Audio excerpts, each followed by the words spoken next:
Want a simple way to improve your health and wellness?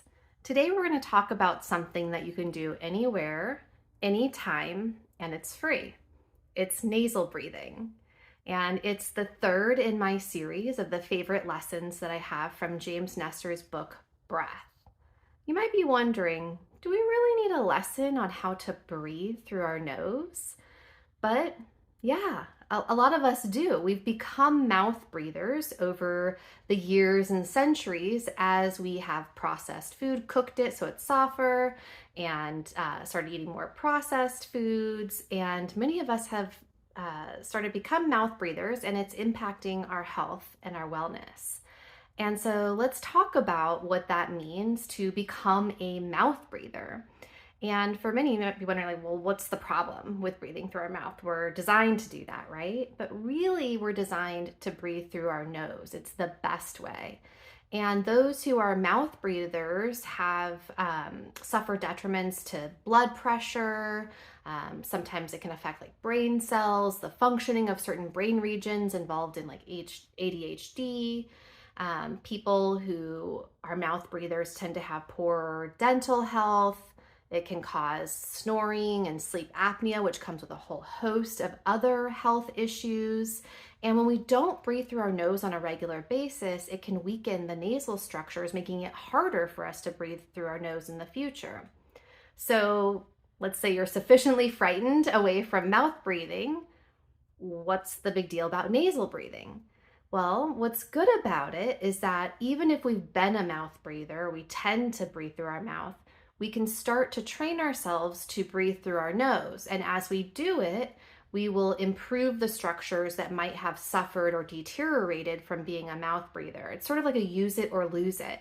So if we aren't breathing through our nasal passages, the tissue can weaken and soften, but the more we use it, we can sort of train our body to redevelop that area to become better nasal breathers. Some research has shown that it's really helpful for people who, athletes or people who are involved in sports. And it allows the body to use oxygen more effectively, which helps with endurance as you require less and less breathing. And the great thing about nasal breathing is that it serves a host of functions.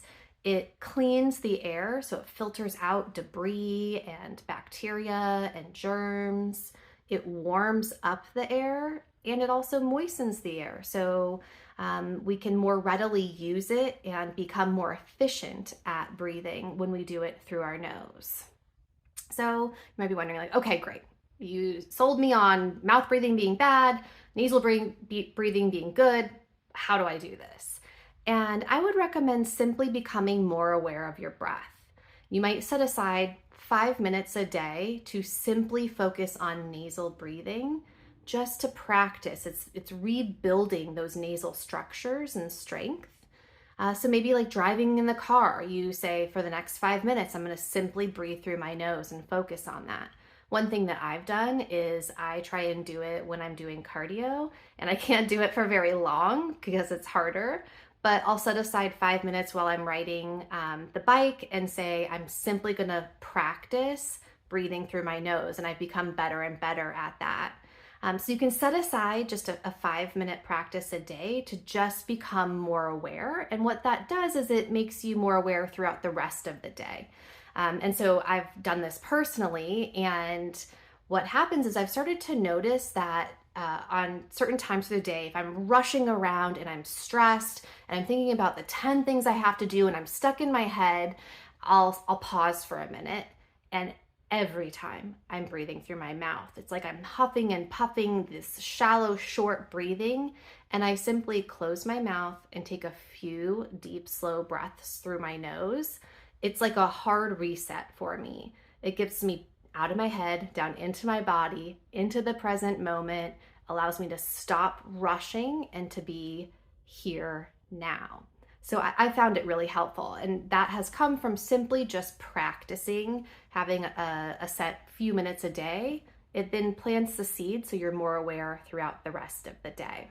So give nasal breathing a try this week. If this is helpful or you want more information on these simple science-based practices to help with stress and anxiety and prioritizing health and wellness, then sign up for Take 5. It's my newsletter. You'll also receive a free copy of my book on how to decrease stress and anxiety in 5 minutes or less. So I look forward to seeing you next time when we talk about my next favorite lesson from James Nestor's book, Breath. In the meantime, give nasal breathing a try and let me know how it goes. We can do small things to make ourselves feel calmer and be more resilient and prioritize our health and wellness. Nasal breathing's one of them.